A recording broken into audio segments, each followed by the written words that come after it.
So let's talk about the timeline implications for the Breath of the Wild sequel trailer. Now before we jump right into things here, let's first kind of give a refresher for the Zelda timeline. Now everything starts on one singular timeline from the very beginning in Skyward Sword. However, once we get to Ocarina of Time, the timeline splits into three.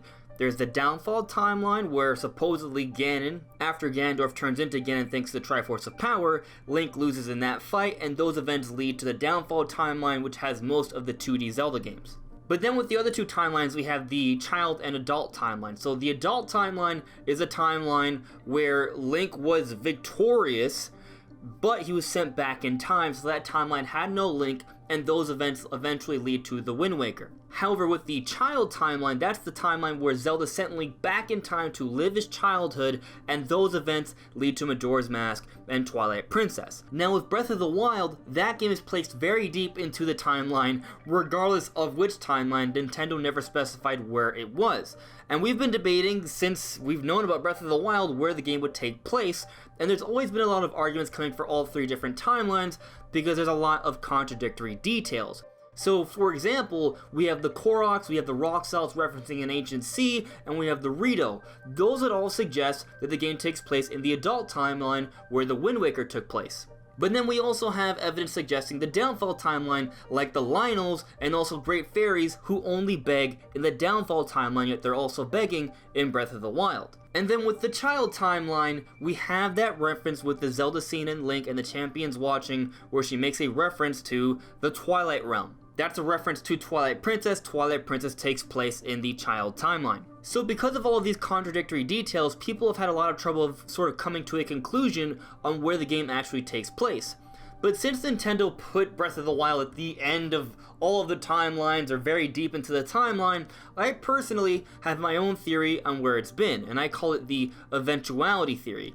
Basically, going by my Eventuality Theory, it suggests that regardless of which timeline you're in, everything will come to pass. So for example, the child timeline with Twilight Princess, if you were to go further down that timeline, eventually there will be Koroks, eventually there will be Rito, even though they're supposedly only from the adult timeline. That's kind of the theory I have. It's not quite a convergence theory as some people have discussed. There still technically would be different timelines, but everything would sort of come to pass regardless. That's sort of where I've been standing. However, with the Breath of the Wild sequel trailer, it's kind of interesting what we're seeing here, because what we're seeing is Ganondorf. It is a corpse of Ganondorf. I think that's pretty much 100%. The question is, which Ganondorf? Is it the original Ganondorf, which we saw in Ocarina of Time, The Wind Waker, and Twilight Princess? Is it maybe the reincarnated Ganondorf that we saw in Four Swords Adventures? Or is it an entirely new Ganondorf? This is kind of important to figure out, because if it's the original Ganondorf that we saw die at the end of Twilight Princess, it would suggest that, okay, this game takes place in the same timeline as Twilight Princess. And the main reason people feel that's likely is because, one, that's the most popular Ganondorf. Even if you don't like him in Twilight Princess, he's spanned different games. So it is likely that it's probably him. But also there's the malice emanating from his chest. It's seeping from his chest.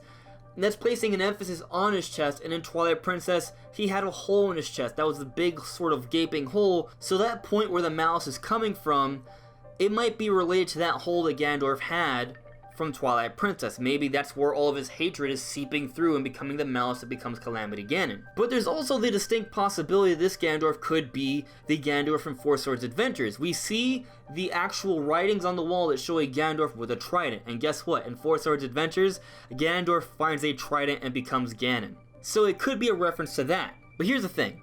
Whether that's the Ganondorf that we see at the end of Twilight Princess with the hole in his chest, or if that's the Ganondorf with the trident that we see in Four Swords Adventures, both of those games take place in the child timeline. So I think a lot of people would look at this evidence and say that, hey, that basically means this game takes place in the child timeline.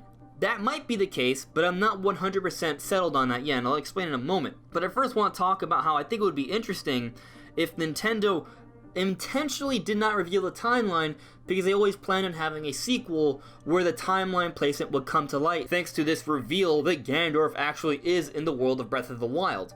That would be a pretty cool thing to see, and that may be the reason why Nintendo hasn't specified where Breath of the Wild takes place. But here's the thing.